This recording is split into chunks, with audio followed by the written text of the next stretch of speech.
Alléluia. Alléluia.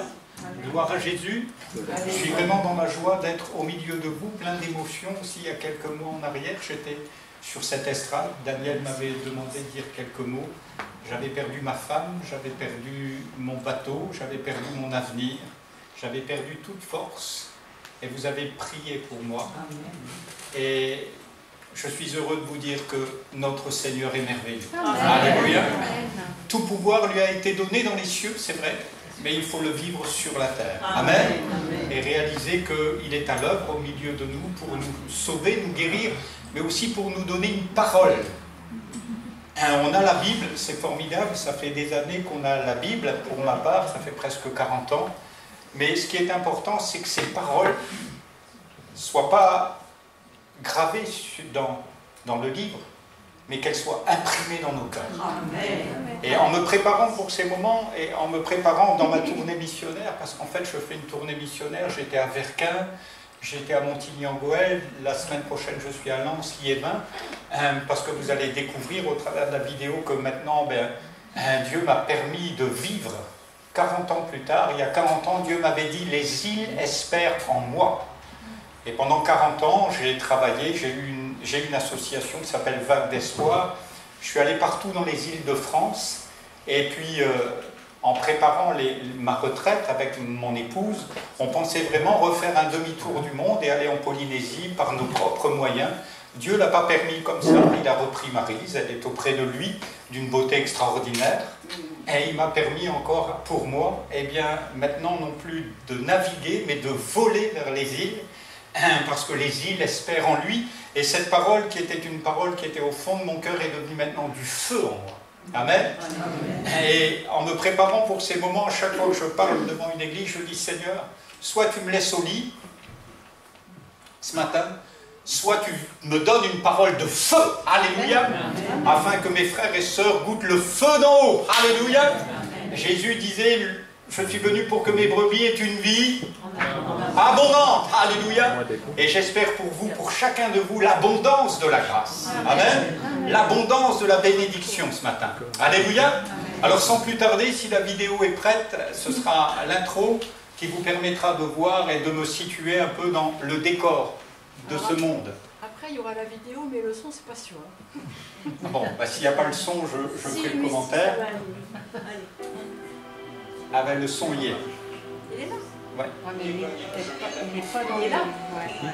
Voilà. Il n'est pas sur...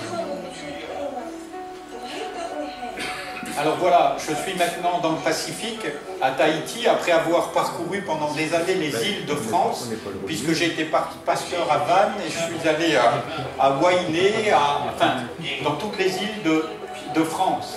Et maintenant, bien sûr, vous me voyez prêchant là maintenant sur les îles de Tahiti. Et nous sommes 3 pasteurs retraités actuellement à Tahiti, 3 veufs. Et nous vivons ensemble des moments, je veux dire, de communion fraternelle comme jamais je n'avais vécu. En fait, tous les 3, nous sommes comme en colonie de vacances en permanence et au milieu d'un jardin extraordinaire, vous voyez, puisque même la nature vient, c'est l'église de Wainé là qui vous salue, alors les marchés locaux, et au milieu de ce paradis terrestre, eh bien, c'est le taux de suicide le plus élevé au monde chez les jeunes.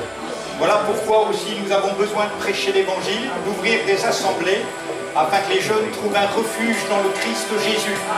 Et non pas dans le jardin. Vous savez qu'au jardin d'Éden, les hommes sont tombés. Devant nous, je suis sur le bateau Roxane. Voilà. Ah ben ça y est, c'est parti. Un mariage à Robutou. 3000 personnes, toute l'île est invitée au mariage.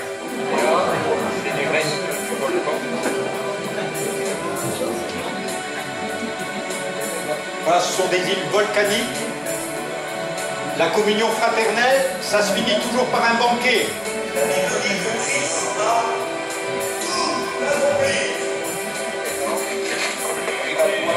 Voilà, bien sûr, des baptêmes avec le pasteur Richardson à gauche, qui est un de nos anciens missionnaires, qui est à la retraite et avec qui on travaille.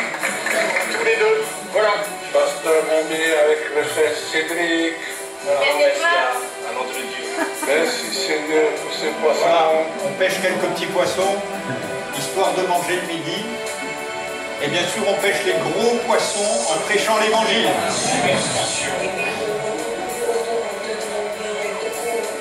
Alors, comme partout, la culture, si souvent on nous parle des faux dieux, mais nous connaissons la vérité. Alléluia. Si vous savez marcher sur le feu, Dieu peut vous faire marcher dans le ciel. Alléluia. Et vous soyez délivrés des flammes de l'enfer. Et que vous puissiez vivre avec joie. On va baptiser maintenant en Jésus-Christ, le sauveur de ta vie. Amen. Meurs avec Christ. Alors, Jésus avec Jésus. Amen. Alors on va prier sur tous les atomes. Et on va demander au Seigneur que vous soyez guéris avec sa fiche. La dernière mission sur l'île de Robutou, on est arrivé et on est reparti laissant une assemblée avec 15 personnes. Après avoir vécu 2 miracles extraordinaires, Dieu a guéri les hommes, les femmes, un homme et une femme, et nous a permis d'implanter là une assemblée. Et bien sûr, ils m'attendent pour que je retourne là-bas aussi. On est là.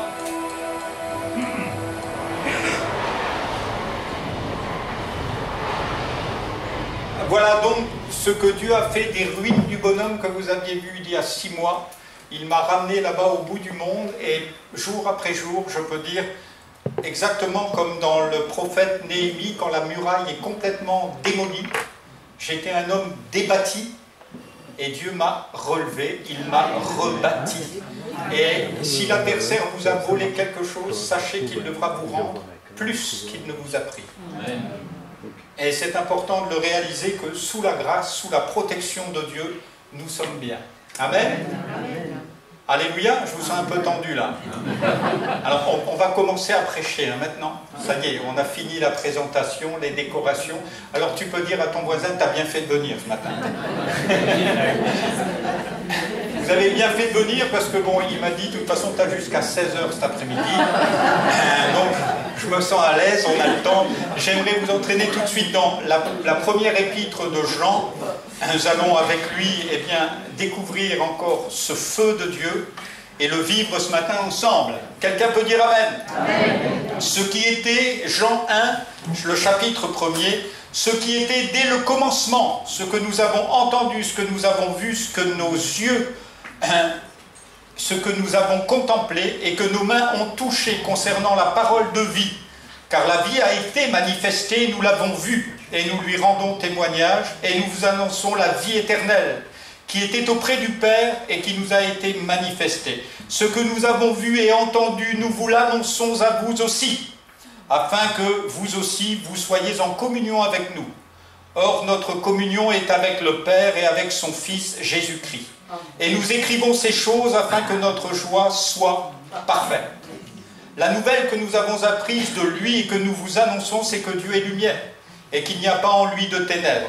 Et nous disons que nous sommes en communion avec lui et que nous marchions dans les ténèbres, nous mentons et nous ne pratiquons pas la vérité. Mais si nous marchons dans la lumière, comme il est lui-même dans la lumière, nous sommes mutuellement en communion. Et le sang de Jésus, son Fils, nous purifie de tout péché. Si nous disons que nous n'avons pas de péché, nous nous séduisons nous-mêmes et la vérité n'est pas en nous. Si nous confessons nos péchés, il est fidèle et juste pour nous les pardonner et pour nous purifier de toute iniquité. Si nous disons que nous n'avons pas péché, nous le faisons menteur et sa parole n'est pas en nous. Amen. Alléluia. C'est important de vivre une vie connectée. Combien les jeunes savent qu'il faut être connecté? Je ne sais pas si on vous a demandé le code Wi-Fi ici, mais sachez qu'avec Jésus, il n'y a même pas de taxe à verser. Il est prêt à vous connecter en direct. Alléluia. Et de vous connecter à la vie éternelle. C'est un branchement que Dieu nous propose avec le ciel. Et Bereshit, au commencement, c'est toi qui m'en as parlé il y a des années en arrière, hein, et je suis heureux de dire, au commencement, quand Dieu vous branche, quand vous naissez de nouveau, qui est né de nouveau ici? Alléluia. Quand vous êtes né de Dieu, en fait, il y avait tout. Vous voyez, quand un bébé vient au monde, Vous allez voir à la maternité, vous êtes heureux, vous félicitez les parents, mais en fait, il y a déjà tout. Il y a son éducation, il y a ses enfants, il y a sa femme. Tout est prêt. Alors vous voyez juste un petit enfant, vous félicitez la maman pour ses beaux yeux, le papa aussi, surtout le papa. Et vous dites quelle merveille. Mais en fait, tout est préparé. Chaque seconde de sa vie est préparée pour une rencontre magistrale. Alléluia. Parce que bien sûr, ce bébé se bat pour respirer, premièrement. Quand il sort, c'était qu'un petit poisson. Hein. Et il sort et il respire. Et il ne sait pas encore tout ce que va lui donner cette vie. Et c'est d'abord, il cherche sa maman. Mais bien sûr, les années vont passer. C'est un esprit qui est venu. Et quand vous naissez de nouveau, les choses s'inversent. Les choses anciennes sont passées. Voici, toutes choses deviennent nouvelles. C'est plus le physique qui est primaire. C'est pas les émotions qui sont primaires. Mais c'est l'esprit qui prend vie en vous. Et ensuite, ça régénère tout. Ça régénère vos émotions. Vous n'êtes plus un émotif, mais vous êtes ému par la grâce. Et plus de ça, ça touche tout votre corps. Alléluia. Amen. Vous rendant vivant dans la grâce de Dieu. La grâce de Dieu, c'est un évangile de prospérité. Hein, de prospérité dans la santé. Alléluia. Souvent, quand on parle de prospérité, les gens pensent à l'argent. Mais la vraie prospérité, dites-moi un peu, quand vous perdez la santé, oh là là là, vous êtes prêt à tout claquer. Hein, pour retrouver une minute où votre corps ne vous fera pas souffrir. Mais le véritable évangile de la grâce nous fait rentrer dans la prospérité. Amen. Amen. Dans cette véritable prospérité qui est la présence de Dieu. Je suis l'Éternel qui te guérit. Alléluia, il y en a quelques-uns qui connaissent l'Écriture, mais puissiez-vous la vivre. Amen. Je suis l'Éternel qui te guérit. Il y a quelques mois en arrière, un pasteur me dit, François, j'ai besoin de quelqu'un à Wahine, c'est une île qui a à 2 heures de bateau de Tahiti. Il me dit, François, voilà, c'est samedi, il faut que tu partes tout de suite. Si tu me dis oui, tu pars tout de suite, tu restes là-bas un mois. Je dis, ok, je suis tout seul, je suis avec les copains. Je dis, bon, allez, je fais ma valise, je suis parti. Et au long de la route, sur le bateau, j'ai dit, Seigneur, c'est quoi le message ? Et je me tiens devant Dieu, Dieu me parle, je suis l'Éternel qui te guérit. Bon, je dis, Seigneur, pendant un mois, je vais prêcher la guérison. Allez, c'est parti. Et puis j'arrive là-bas, le cœur joyeux, et premier soir, je prêche la guérison divine, une femme qui a un souci de vue guérie instantanément. C'est une femme qui est sur le marché de l'île, il n'y a que 3000 habitants sur l'île. Donc dès le lendemain, tout le monde est au courant, Jésus guérit. Alléluia. Alors les réunions suivantes, c'est tout de suite en feu, hein. Et les gens viennent et ah ouais, Jésus guérit cette femme et j'ai plus de guérison. C'est fini, je reste là pendant un mois, mais une onction extraordinaire entre ses frères et ses sœurs, une expression telle qu'ils me disent, pasteur, tu pars, on veut que tu reviennes. On veut que tu sois notre pasteur. Tu pars en France, on sait, parce que j'avais encore une mission à faire dans les Australes, et ils savaient qu'après je partais. Et on veut que tu reviennes, que tu sois... Bon, j'ai dit, écoutez, on va voir ça après. Mais il y a une affection extraordinaire qui s'empare d'eux, comme quelques-uns de vous êtes plein d'affection pour vos pasteurs. Une affection qui vient du ciel, parce qu'ils en ont besoin. Une affection extraordinaire. Et là, toute l'église est là à mon départ, et je monte sur le bateau, et je pleure. Je dis, waouh, Seigneur, c'est formidable, quel accueil, quelle présence, quelle joie. Et le bateau s'en va, il quitte le quai, et en quittant le quai, je vois la plage, je les vois s'éloigner. Et là, Dieu me parle, je suis sur le pont du bateau, et pour moi, je suis un vieux marin, hein, quitter les passes du port, pour moi, c'est toujours, waouh, où va-t-on ? Je sais où je vais à Tahiti, mais où va-t-on? C'est quoi le voyage maintenant? Et là, Dieu me rappelle cette phrase. Je suis l'Éternel qui te guérit. Et à ce moment-là, je suis encore veuf. J'ai encore des chagrins, quelquefois, le soir, pour mon épouse, pour ma vie passée. Et là, à ce moment-là, un poids sort de mon cœur. Je comprends la phrase « Je suis l'Éternel qui te guérit ». Et je comprends que si moi j'ai fait une mission sur la guérison pendant un mois, Dieu m'attendait à ce moment-là pour me guérir. Alléluia. Non pas que mes jambes allaient mal, non pas que physiquement ça allait mal, mais mon cœur était tenu, angoissé. Et à ce moment-là, je vis la guérison. Puissiez-vous ce matin vivre cette guérison. Je suis l'Éternel qui te guérit. Toi. Moi? Mais oui, toi. Parce que toi, tu es aimé de Dieu. Malgré les situations, malgré la difficulté, malgré peut-être le veuvage, malgré la solitude, tu es aimé de Dieu. Choisi depuis le commencement.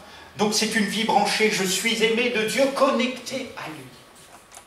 Et en fait, cette connexion, il va le dire, Jean, c'est la lumière. Dieu est lumière. Et il veut absolument mettre la lumière sur nos malheurs. Vous savez, nous, on a tendance à mettre le drap dessus, hein, à cacher les choses. Mais Dieu vient découvrir, il dit, montre-moi ta figure. C'est ce qu'il dit à la bien-aimée dans le Cantique des Cantiques. Le bien-aimé, il ne veut pas, et quand vous êtes fiancé, vous ne voulez pas seulement voir un beau visage, bien sûr, vous êtes attiré par le visage, par le physique, et c'est ce que Dieu permet, hein, il nous a donné des hormones. C'est formidable, hein? Quand ça chauffe un peu trop, ça devient embêtant. Mais bon, il nous a donné ça. Mais au bout d'un moment, ce n'est pas le visage que vous voulez voir. Et ce bien-aimé dit, montre-moi ta figure. Montre-moi qui tu es. Enlève. N'aie pas peur d'enlever le masque, d'enlever les rimels, d'enlever le rouge à lèvres, me montrer ta figure, ce qui est au fond de ton cœur. Et c'est ce que Dieu veut véritablement, la connexion à la lumière, ce que nous avons entendu, ce que nous avons vu, ce que nous avons touché. Vous entendez l'évangile? Moi j'ai entendu l'évangile il y a des années en arrière. Mais il y a un moment, il faut le voir.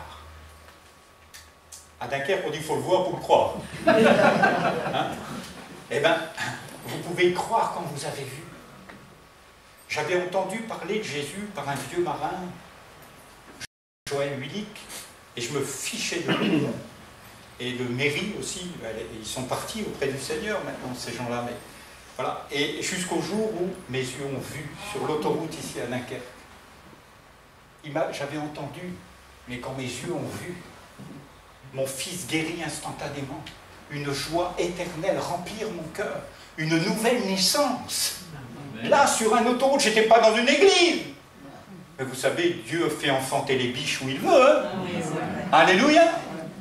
La nouvelle naissance, c'est son secret à lui. Ça peut être ce matin au milieu de vous, mais ça peut être dans votre chambre à coucher, ça peut être à un moment où vous ne vous attendez pas. Vous acceptez la lumière. Alléluia. Vous acceptez cette connexion, ce que vous avez entendu, vu, et maintenant ce que vous avez touché. Alléluia. J'aime à toucher Jésus. Alléluia. Comment on le touche? Ben, tu peux dire à ton voisin, tu es au bon moment, au bon endroit. Alléluia. Dis-lui un peu, mais ils ne le font pas. Hein. Tu es au bon endroit, au bon moment. C'est la connexion de Dieu, ce que nos mains ont touché. En réalisant, vous êtes devant moi, je dis, mais Seigneur, je vous touche. Et certains sont venus m'embrasser, ce que nos mains ont touché. Je touche à des saints, à des saintes. Alléluia. Je ne touche pas à des pécheurs sauvés par grâce, hein, moi. Dans tout le Nouveau Testament, quand Paul ou quand Pierre ou les autres parlent, ils ne parlent pas de pécheurs sauvés par grâce, ils parlent aux saints. Aux saints qui sont à Jésus-Christ. Alléluia. Alléluia. Je peux parler à Sainte Thérèse, à Saint-Jacques ce matin, mais je ne parle pas à n'importe qui. Et je ne touche pas à n'importe quoi. Voilà pourquoi c'est tellement important de réaliser ce qui nous réunit ce matin. L'annonce au bon endroit, au bon moment.